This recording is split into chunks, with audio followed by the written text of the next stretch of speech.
Filemão, é um capítulo só, verso de número 8 até o verso de número 16. Filemão, capítulo 1, né? De número 1, verso de número 8 até o verso 16. Se você achou aí, feche os teus olhos, vamos orar mais uma vez e pedir que o Senhor fale conosco por meio da sua palavra. Senhor Deus e Pai, nós rendemos graças a Ti mais uma vez, louvamos o Teu nome, ó Pai, por esse privilégio que o Senhor nos concedeu, de mais uma noite nós podermos nos reunir na Tua presença, poder cultuá-lo, adorá-lo, e mais uma vez nós rogamos a Ti, fala conosco, Pai, por meio da Tua santa e poderosa palavra. Tem misericórdia de nós, Pai, perdoa-nos dos nossos pecados e opera nas nossas vidas mais uma vez, para que possamos sair daqui diferentes, ó Pai, da forma que nós entramos. É o que eu te peço aí no nome de Jesus. Amém. Filemão, capítulo 1, verso de número 8 até o verso de número 16. Vamos ler aí então. O título diz, né? Paulo intercede por Onésimo. Então, se você se lembra, antes de nós lermos aí esta porção, só mais uma vez trazendo clareza aqui sobre o contexto da epístola, né? Para que nós não venhamos perder aí o pano de fundo. Então, Paulo ele escreve essa epístola a Filemão. Filemão, possivelmente, ele exercia ali um papel na igreja, né, em Colosso, que ele recebia em sua casa, e ele provavelmente estava à frente também do trabalho auxiliando. Paulo, ele testifica sobre Filemão, que Filemão era um homem temente a Deus, fiel a Deus, e não apenas Paulo. Paulo estava apenas replicando aquilo que ele já ouvia sobre Filemão. Então, Filemão era um homem temente a Deus, que buscava fazer a vontade do seu Deus. Paulo, então, escreve essa epístola, ou melhor, ele dita a epístola, provavelmente Timóteo está escrevendo, né? E Paulo ele vai tratar de um problema, né, que Filemão estava enfrentando. Filemão, ele precisava, mesmo sendo esse servo fiel a Deus, ele tinha um problema que precisava lidar com essa circunstância, e nesse problema nós temos ali Onésimo, de um lado, que era o escravo, que era um escravo fugitivo de Filemão, que provavelmente havia lhe causado, né, roubado e trouxe algum prejuízo, algum dano a Filemão. E agora ele, correndo, né, talvez dos seus problemas, das suas angústias, caiu lá diretamente com o apóstolo Paulo. Paulo prega o evangelho para Onésimo, ele então se converte, né?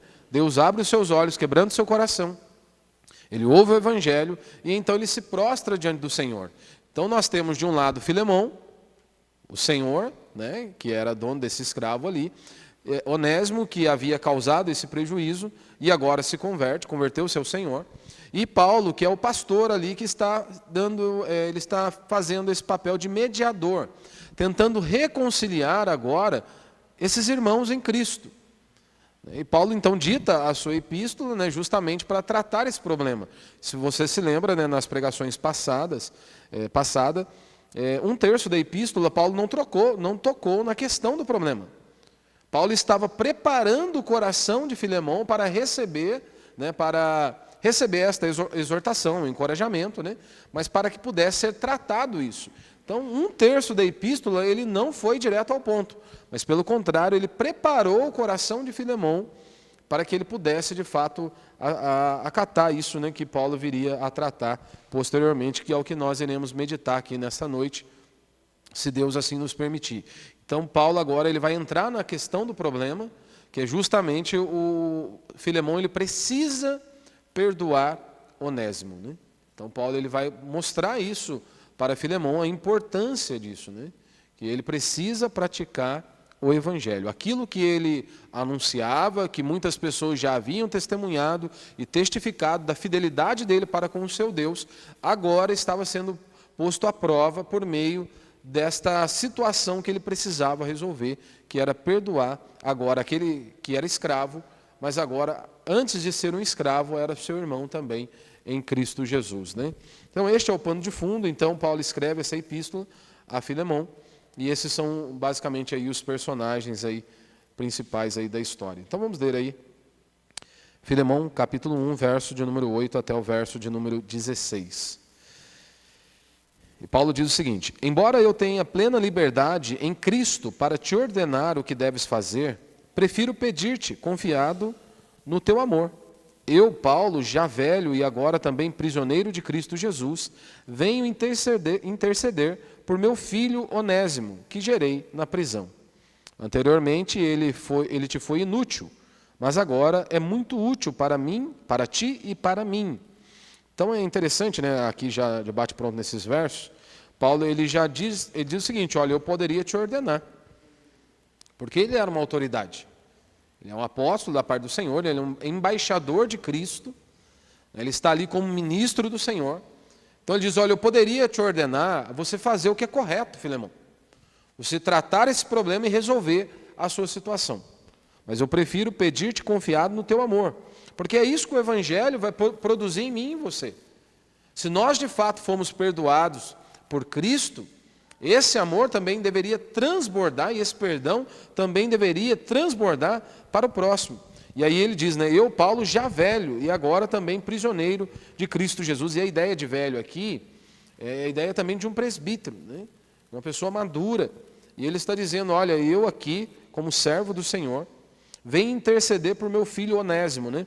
Nós vemos aí no meio pentecostal, né, muitas loucuras algumas vezes, e em alguns lugares, né, às vezes chamam aí de pastor, né? Pastor, o pastor é um pai. E é claro que eles caem para o outro lado e aí descamba tudo o negócio.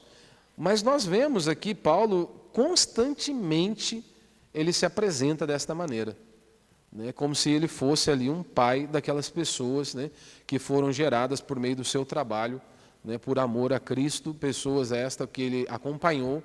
Então ele se colocava ali realmente como um pai espiritual daquelas pessoas, ou seja, ele estava ajudando essas pessoas a se desenvolverem, a conhecerem a Cristo, e então ele se colocava como esse pai espiritual, né? Como aqui ele está dizendo, olha, vem interceder por meu filho Onésimo, que gerei na prisão. Anteriormente ele foi inútil, mas agora é muito útil para ti e para mim. Se você se lembra, o nome Onésimo significa isso, útil. E Paulo ele faz esse jogo de palavra, né? De palavras, porque ele diz, olha, o nome dele significa útil, mas de útil ele não te foi nada, ele não foi nada para você, pelo contrário, ele causou prejuízo, ele foi um inútil. Mas agora, por meio do Evangelho, por meio da palavra de Deus, por meio da pregação do Evangelho, quando houve de fato um arrependimento genuíno, um coração contrito e quebrantado, onde o Espírito Santo veio habitar nele, agora de fato ele foi transformado, regenerado. Então esse homem, que outrora foi inútil, agora de fato ele te é útil. Ele é útil para você e útil para mim. Verso 12. Eu o envio de volta a ti, como se estivesse enviando o meu próprio coração. Que situação, irmão, imagina. Gostaria de mantê-lo comigo, para que em teu lugar me servisse na prisão por amor do Evangelho. Mas eu não quis fazer nada sem o teu consentimento, para que a tua bondade não fosse forçada, mas sim espontânea. Imagine talvez Filemão lendo a epístola, né? Imagine o conflito que poderia surgir no coração de Filemão. Puxa, por isso que ele era um servo de Deus, né, com um coração quebrantado mesmo, e de fato seguiu o conselho do apóstolo Paulo, a orientação bíblica, e não apenas o que Paulo está dizendo, mas a palavra de Deus, né, que nós devemos perdoar o nosso próximo. Mas imagine ele lendo a epístola, né, e Paulo agora, né, ele tendo como pano de fundo aquele Onésimo que havia lhe causado um prejuízo. Agora Paulo está recomendando este Onésimo agora, e ele está dizendo, olha, se eu pudesse, eu deixaria ele aqui comigo, me servindo. Seria muito bom. Tipo assim, poderia passar na cabeça de Filemão o seguinte, ué Paulo, você está de brincadeira? O cara é um traidor, o cara me trouxe prejuízo, agora você está dizendo que ele vai ser mais útil. Ele está sendo útil e a pessoa dele pode ser até mesmo melhor do que a minha pessoa para te servir. Aí Paulo continua, né? Mas eu não quis fazer nada sem o teu consentimento, para que a tua bondade não fosse forçada, mas sim espontânea. Pode ser que ele se tenha separado de ti por algum tempo, para que pudesse reavê-lo para sempre, não mais como escravo. Aliás, melhor do que escravo, como irmão amado, particularmente por mim, e ainda mais por ti, tanto humanamente como também no Senhor, né? Então hoje eu quero compartilhar com você aí o poder do Evangelho que nos ensina a amar e perdoar. Então o poder do Evangelho que nos ensina a amar e perdoar. Porque é isso que está sendo tratado aqui nesta porção, né, desses versos aí, do verso 8 ao verso 16. Então a ideia central aqui é o seguinte: olha, o Evangelho de nosso Senhor Jesus Cristo, ele transforma pecadores, ele restaura relacionamentos quebrados e ele produz uma comunidade marcada pelo amor e pelo perdão. Ou seja, nós vemos ali, por meio do Evangelho de nosso Senhor Jesus Cristo, pessoas, homens e mulheres falhos, mas que foram lavados e remidos pelo sangue do Cordeiro, que estão neste processo, ou seja, eles pedem perdão, eles aprendem a perdoar e caminham cada dia para a graça de Deus, né? Pela graça de Deus, eles caminham, prosseguindo para o alvo que é Cristo, mas uma comunidade que ela é marcada pelo amor e pelo perdão. Então existem feridas que o tempo não cura. As pessoas tendem a achar que o tempo irá resolver as coisas. Existem palavras que continuam ecoando anos depois. Existem pessoas cujo nome você muitas vezes pode até lembrar e ainda assim produzir uma espécie de dor ou um certo desconforto em mim e em você.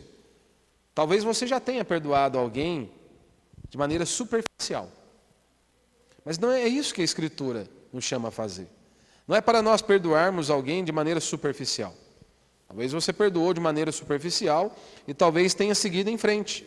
Talvez você tenha aprendido a conviver. Mas existe uma diferença brutal entre esquecer e perdoar. Seguir o que a palavra de Deus, de fato, nos ensina. Que nós temos que perdoar o nosso próximo. Há uma diferença gigantesca entre você tolerar e, de fato, reconciliar. Paulo não está pedindo aqui para Filemão o seguinte: Filemão, tolere Onésimo, que afinal de contas ele lhe causou prejuízo. Não é isso que o apóstolo Paulo está orientando Filemão a fazer. Então há uma diferença grande entre suportar e amar. A carta de Paulo a Filemão trata exatamente desse assunto. Não é aqui uma discussão teológica, não é um tratado doutrinário, é uma história real. Nós temos ali um homem ferido, nós temos de outro lado um escravo fugitivo e nós temos um pastor mediador. E aí nós vemos o Evangelho de nosso Senhor Jesus Cristo operando um milagre. Sim, milagre por quê? Porque converter um pecador é um milagre. Mas restaurar um relacionamento quebrado também é um milagre. Nós precisamos dessa intervenção divina. E era exatamente isso que o apóstolo Paulo estava aqui desenvolvendo o seu papel e orientando aqui Filemão. Então nós temos Filemão que foi ferido, nós temos Onésimo que pecou e nós temos ali o apóstolo Paulo que está intercedendo e o Evangelho de nosso Senhor Jesus Cristo entrando em cena. Então a pergunta é o seguinte: o que o Evangelho faz quando ele encontra relacionamentos destruídos? O que o Evangelho de nosso Senhor Jesus Cristo faz quando ele encontra relacionamentos destruídos? Aqui Paulo pelo menos nos ensina 4 princípios, e eu quero compartilhar com vocês de maneira breve. Primeiro, o Evangelho nos constrange a amar e perdoar. Verso 8 e verso 9. Ele diz, né? Embora eu tenha plena liberdade em Cristo para te ordenar o que deves fazer, prefiro pedir-te confiado no teu amor. Eu, Paulo, já velho e agora também prisioneiro de Cristo Jesus. Então você veja, ele diz, olha, eu prefiro pedir aí com base no amor. Paulo tinha autoridade, ele era o apóstolo, foi separado por Cristo, enviado por Cristo. Ele era um embaixador de Cristo, ele era a autoridade ali. Então ele poderia ordenar, ele poderia exigir, ele poderia usar ali a sua posição de autoridade e dizer, Filemão, tem que ser assim. Você deve proceder desta maneira. Mas Paulo, ele trilhou o caminho do amor. Isso aqui é impressionante. É impressionante, porque o Evangelho, ele não produz apenas uma obediência, ele produz esse amor. De nós, de fato, amarmos as pessoas que Deus colocou ao nosso lado, mesmo que em algum momento ou outro elas possam nos ferir.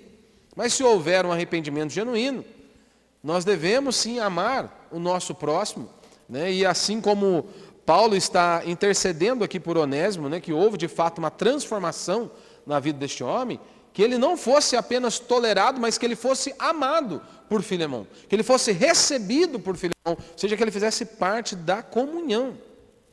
Então o Evangelho produz esse amor. A lei ela pode mudar comportamentos e cristianismo não é apenas moralidade. Só o Evangelho de nosso Senhor Jesus Cristo é que muda corações, que transforma vidas. E é isso que nós estamos vendo aqui. Então Paulo ele não queria, ou Paulo não quer apenas que Filemão faça o que é certo. Tipo assim, já que está falando que tem que fazer, tem gente que é assim. Você dá uma orientação, fala, o princípio bíblico é esse. Já que é assim, né? Já que tem que fazer, então vamos fazer. Não é isso que o apóstolo Paulo está querendo. Paulo não quer apenas que Filemão faça o que é certo. Ele está orientando Filemão que ele ame Onésimo. É isso que ele está dizendo.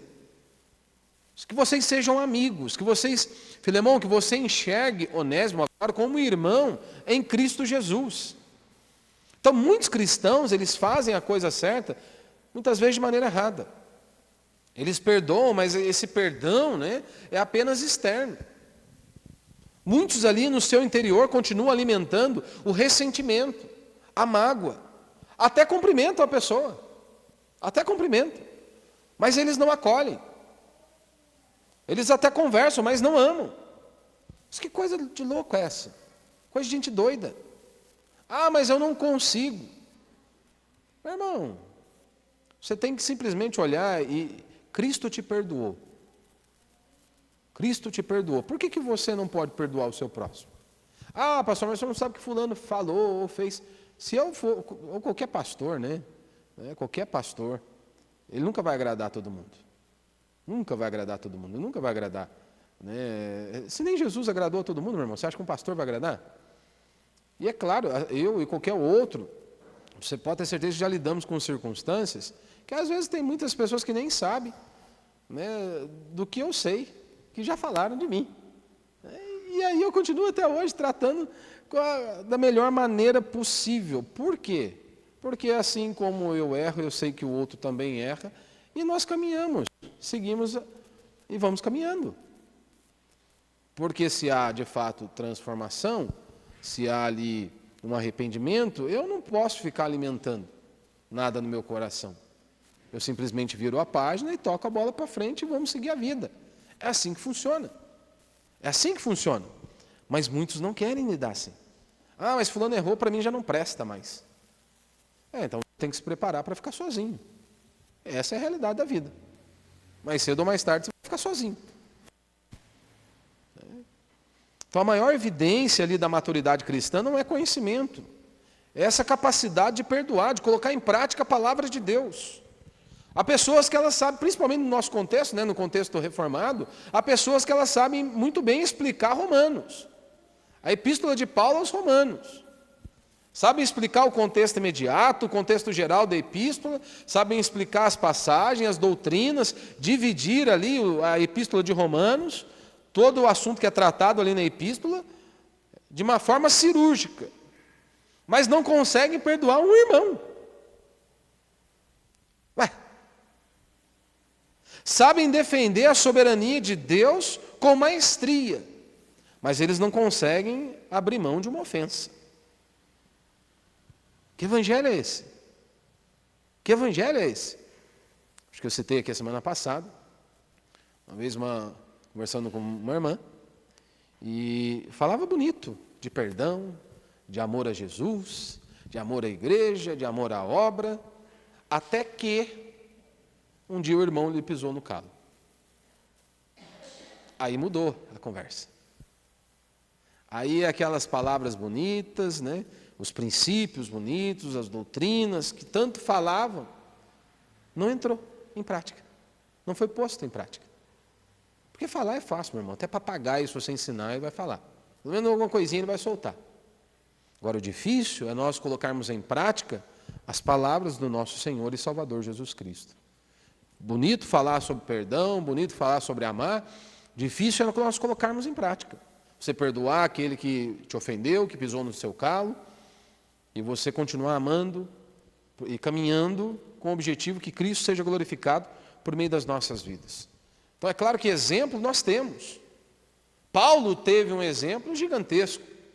Então Paulo só estava replicando e tentando mostrar para Filemão o caminho porque ele teve um exemplo, que foi o nosso Senhor e Salvador Jesus Cristo. Paulo teve uma boa referência de como ele deveria proceder. Paulo olhava e via isso no seu Senhor e Salvador Jesus Cristo. Paulo conhecia, Paulo sabia toda a trajetória, não sabia? Aquele um que tem todo o poder, como Jesus tinha todo o poder, toda a autoridade para condenar, mas ele escolhe salvar, ele escolhe perdoar, ele poderia destruir, poderia aniquilar todo mundo, mas ele decide, ele escolheu perdoar.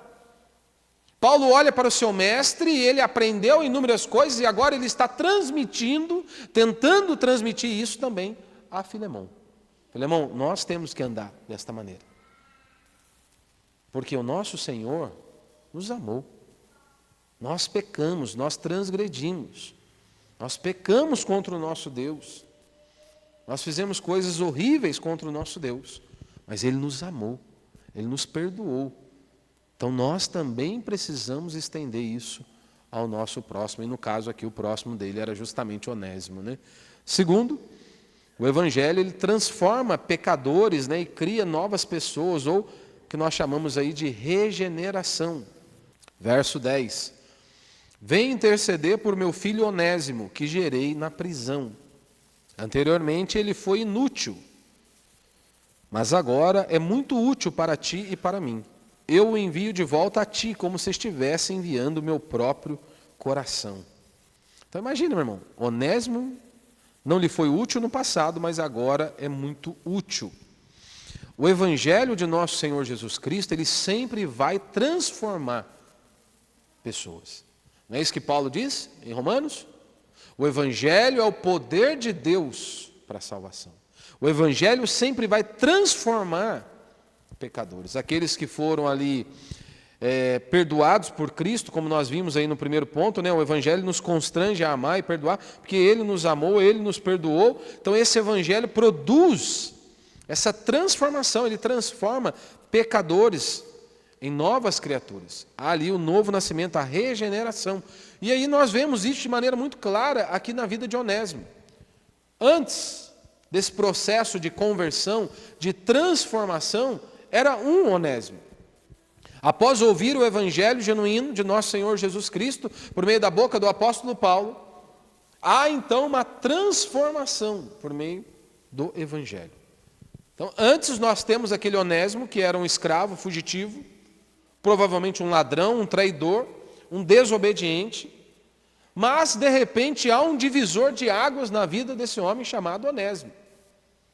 O Senhor o resgatou, ou como muitos dizem, né? Ele encontrou Cristo, ou melhor, Cristo o encontrou, né? Porque éramos nós que estávamos perdidos.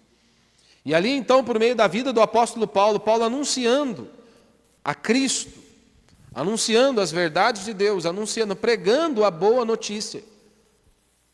Para Onésimo, tudo mudou. Há então uma transformação brutal. Uma transformação brutal. Porque o Evangelho, ele não melhora pessoas. O Evangelho, ele regenera, ele transforma as pessoas. Não é pegar um porquinho e dar um banhinho nele. Não, o Evangelho vai muito mais além do que isso. Então, nós temos aí o encontro, né, de Onésimo com o apóstolo Paulo. Imagine aquele fugitivo, chegando talvez lá em Roma. Talvez tentando fugir de Filemão, tentando fugir das consequências dos seus pecados, dos seus erros, das suas escolhas. Mas ele não conseguia fugir de Deus. Onésimo não conseguia fugir de Deus. Onésimo conseguiu até fugir de Filemão.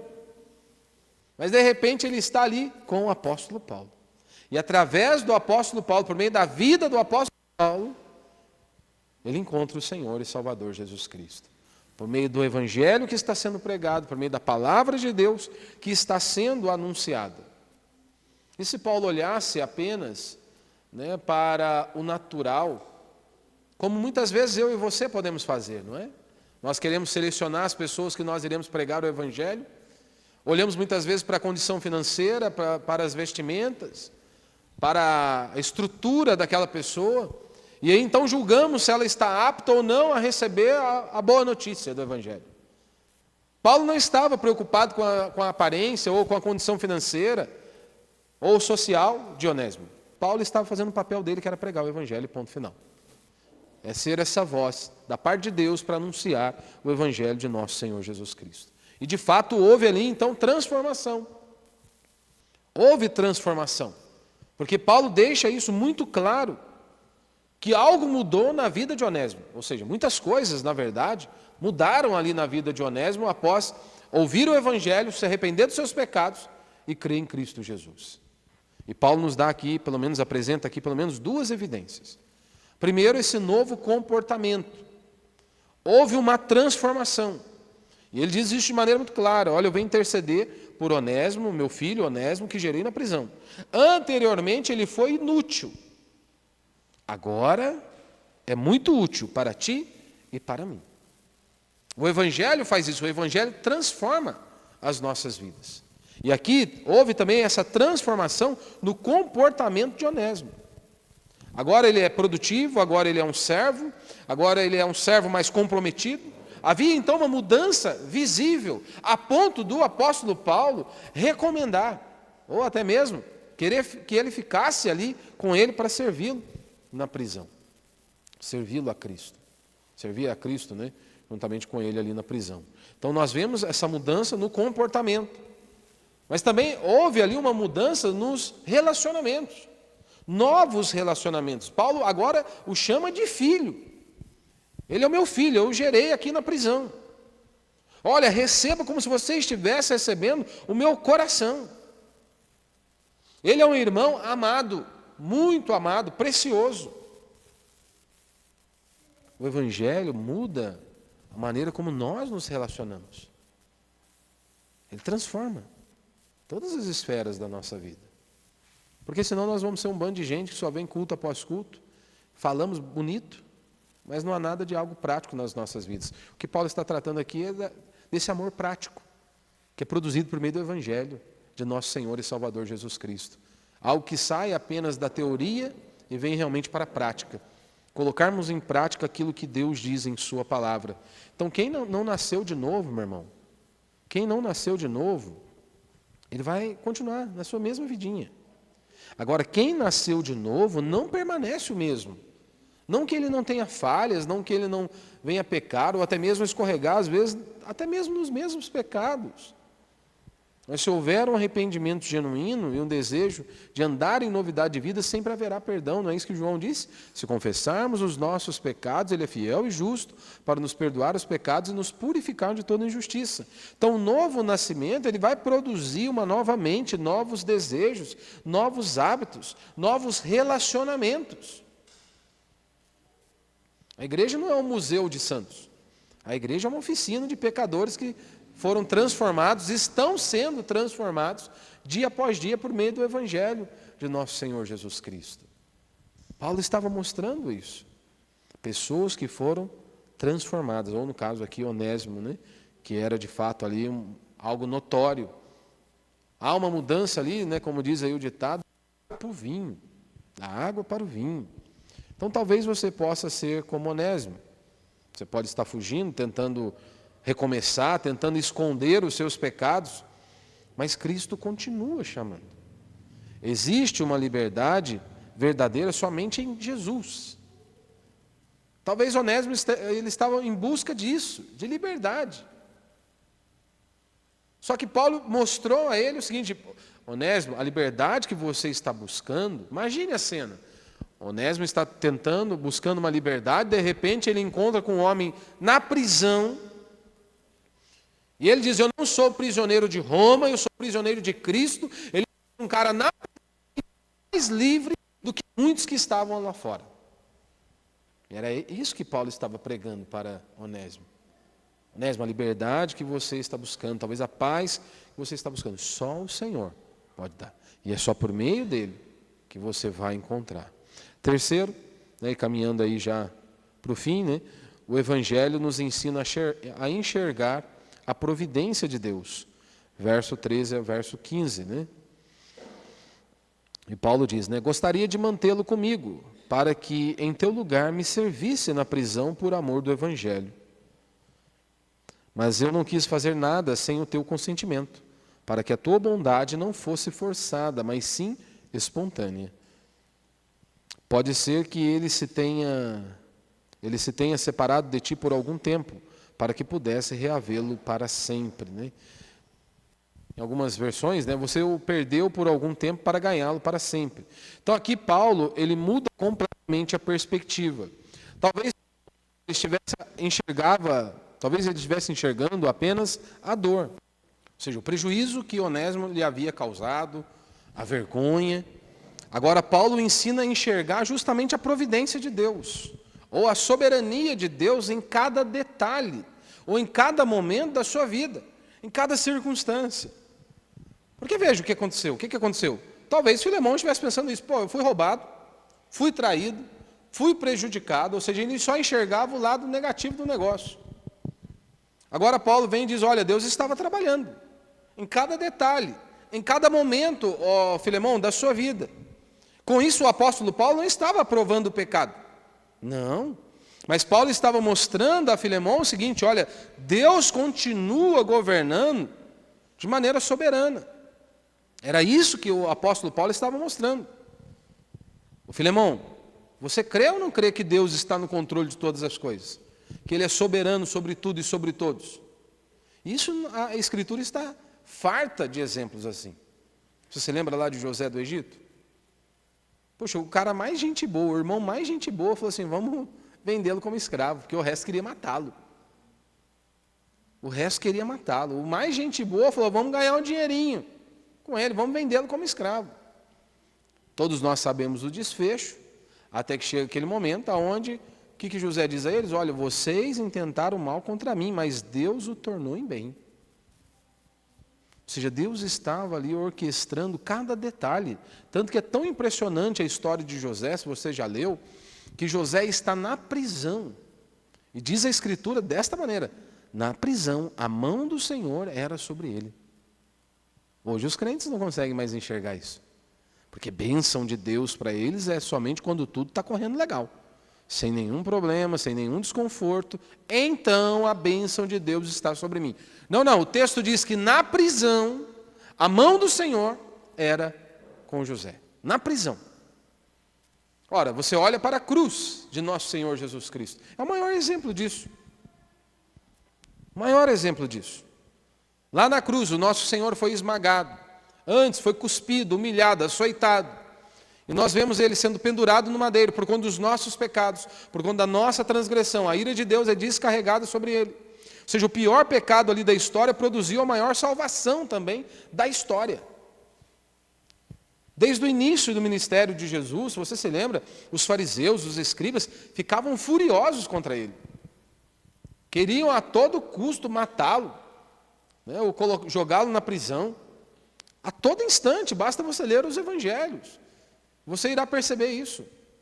Como que Jesus incomodava essas pessoas? Porque ele mostrava o quão pecadores eles eram. Ou seja, a palavra de Deus estava ali sendo anunciada. Então Paulo estava mostrando para Filemão o seguinte, Filemão, Deus está no controle de todas as coisas. Assim como ele mostrou lá em Filipenses, né? Olha, tudo que me aconteceu tem contribuído para o avanço do Evangelho. Ou seja, eu estou preso, apanhei pra caramba, mas a bênção de Deus está sobre mim, o Evangelho está sendo pregado, e ótimo, vida que segue. Paulo está mostrando a ele aqui também. Isso nós podemos aplicar nas nossas vidas. Quantas coisas nós passamos, né? Muitas vezes nós olhamos para trás e perguntamos, né? Por que talvez isso aconteceu, né? E às vezes na hora que você está vivendo aquele momento, você não consegue compreender. Né? Você não consegue compreender.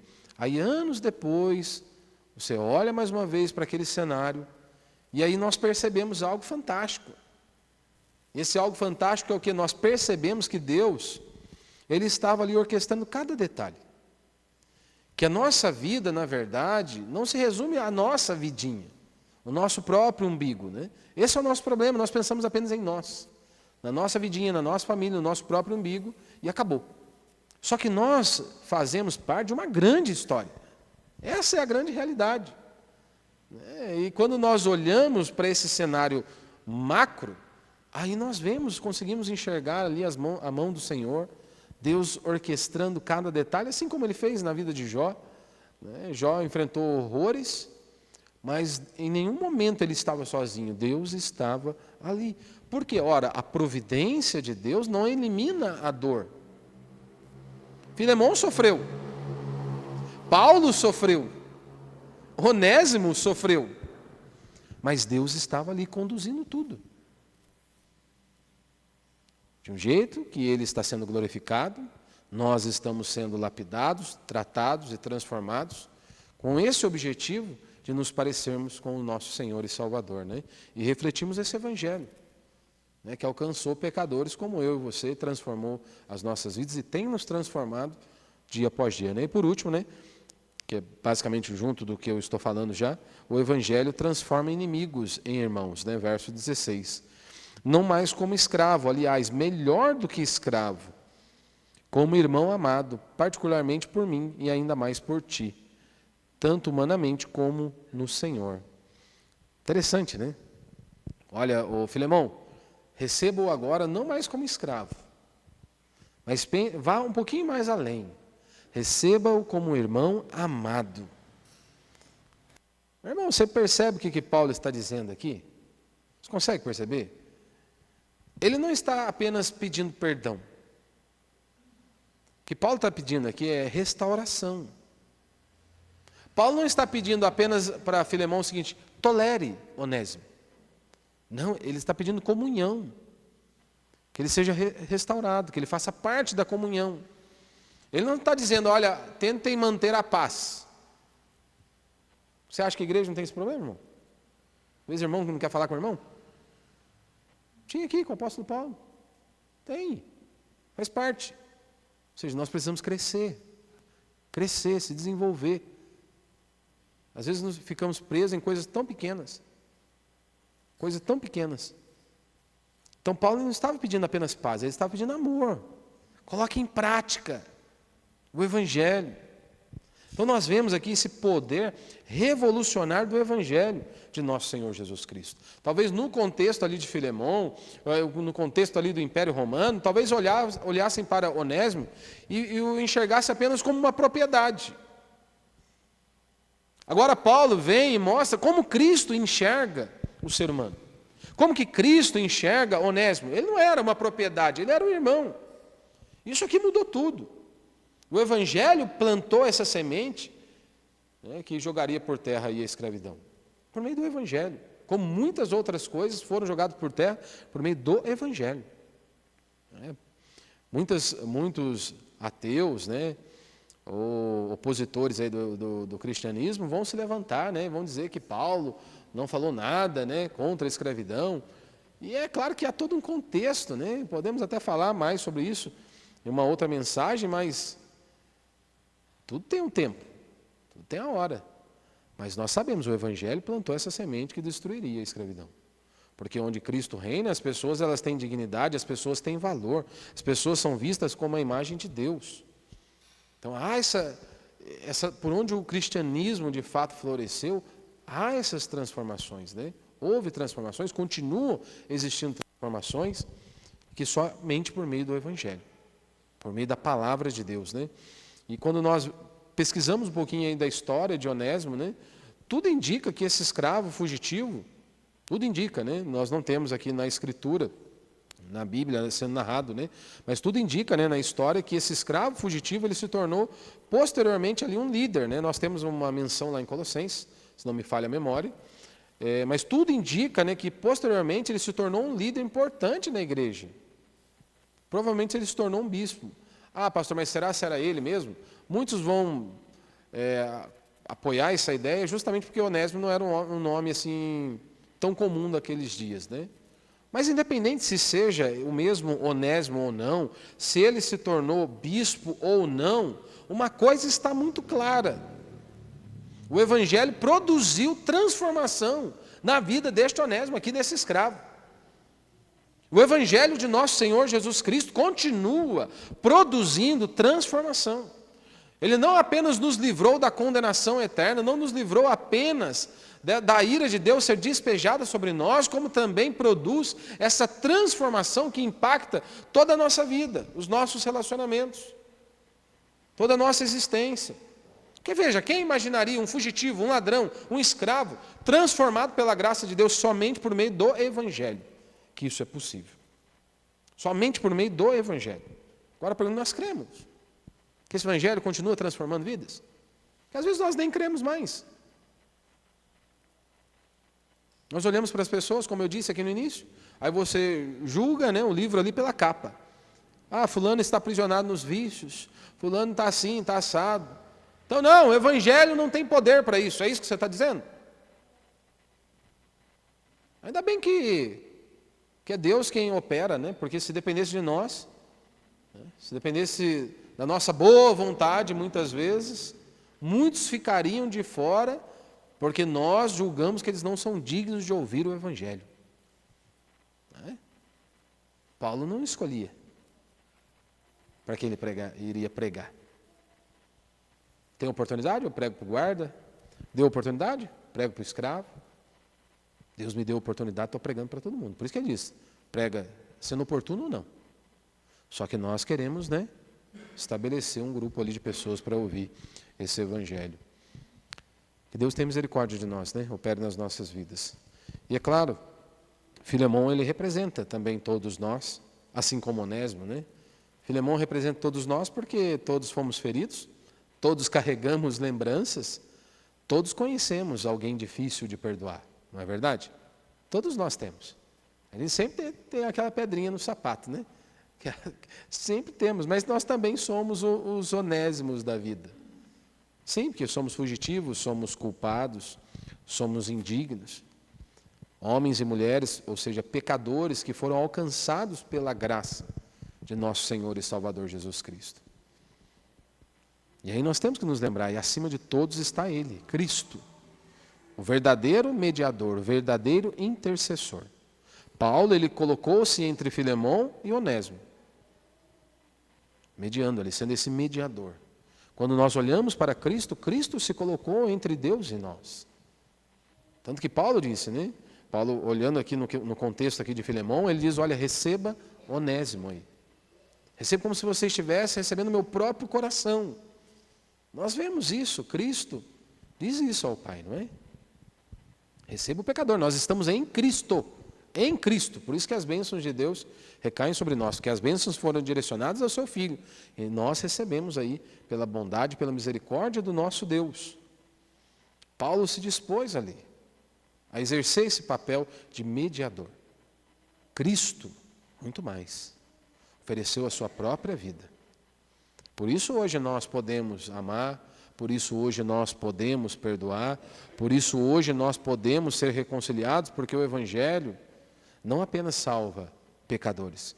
O Evangelho de nosso Senhor Jesus Cristo, ele continua salvando pecadores como eu e você, mas ele continua impactando, ou também restaurando relacionamentos, e ele continua transformando aí inimigos em irmãos. Né? Nós vemos Paulo citando isso, judeus e gentios. Olha, a divisão, o muro que existia foi quebrado. Por meio do quê? Por meio da cruz de nosso Senhor Jesus Cristo. Os inimigos agora estavam sendo reconciliados. É isso que Paulo está dizendo. Agora, isso é uma realidade nas nossas vidas? Porque na teoria é muito bonito. E na prática? E na prática? Então você precisa sondar o seu coração. Há alguém que você precisa perdoar? Ou há alguém que você precisa pedir perdão? Há algum relacionamento que precisa ser restaurado? Sonda a sua vida nessa noite. Você já experimentou essa transformação que Onésimo experimentou? Que de fato impactou a vida dele, que mudou a vida dele? Então a primeira coisa que você tem que examinar é isso. Senão você tem que correr para Cristo. Que somente Ele pode libertar o pecador e reconciliar esses corações, né, quebrados. E louvado seja Deus que Ele continua operando, continua fazendo. Né, que nessa noite eu e você possamos, com a graça do Senhor, sondar os nossos corações e colocar em prática a palavra de Deus. Amém? Vamos ficar de pé, vamos orar.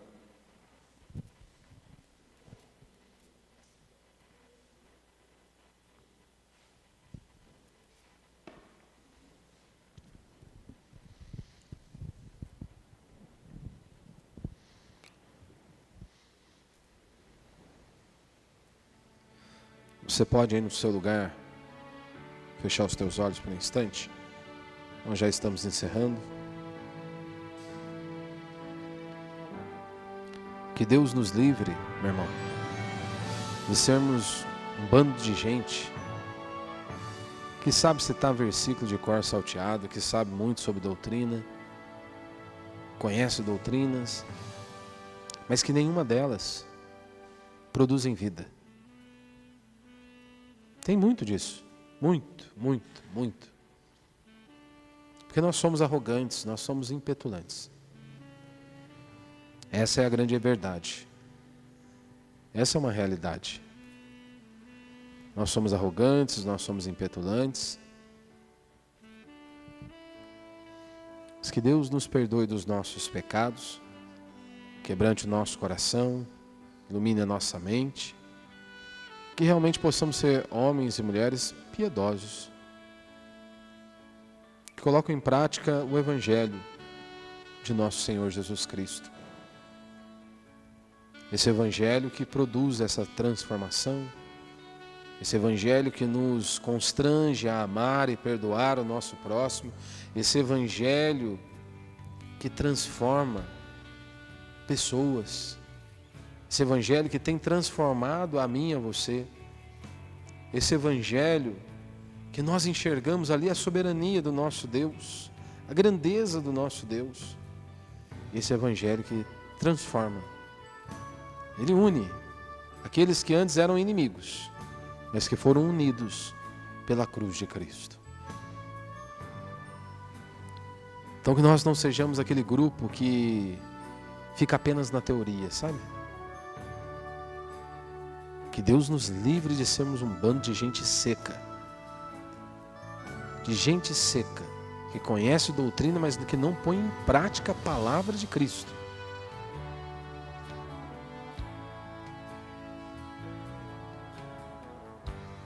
Que Deus nos livre disso. Que possamos ser uma comunidade que reflete esse Evangelho, que transforma, que restaura, esse Evangelho que produz essa comunidade que ama e que perdoa. Homens e mulheres pecadores, mas que foram alcançados pela graça de Deus, que aprendem a caminhar juntos, que pede perdão e que perdoam também.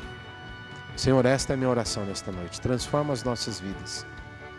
Livra-nos, ó Pai, de sermos um bando de hipócritas, ó Pai, onde nós apenas falamos da boca para fora e podemos até falar palavras bonitas, mas o Evangelho não está sendo algo real nas nossas vidas. Esta é a minha oração, Pai, tem misericórdia de nós. E ajuda-nos a cada dia a colocar a Tua palavra em prática, para que possamos realmente, ó Pai, nos parecer com o Senhor. Exemplo nós temos. O Senhor é a nossa grande referência. De amor, de perdão, de misericórdia, de um Deus misericordioso e gracioso. Que nós possamos refletir, ó Pai, aquilo que nós recebemos e temos recebido da parte do Senhor. Que é perdão, graça, misericórdia. Que possamos transbordar isso também aos outros, ó Pai. As pessoas que falharem conosco e que possamos também receber quando nós falharmos com o nosso próximo. Que o Evangelho esteja presente, ó Pai, de fato nas nossas vidas e coloquemos em prática a Tua palavra. Esta é a minha oração, em nome de Jesus. Que a mão do Senhor e a bênção do Senhor esteja sobre a sua vida, meu irmão, em nome de Jesus. Amém? Nós estamos encerrados. Despeça aí do seu irmão com a graça e com a paz do Senhor.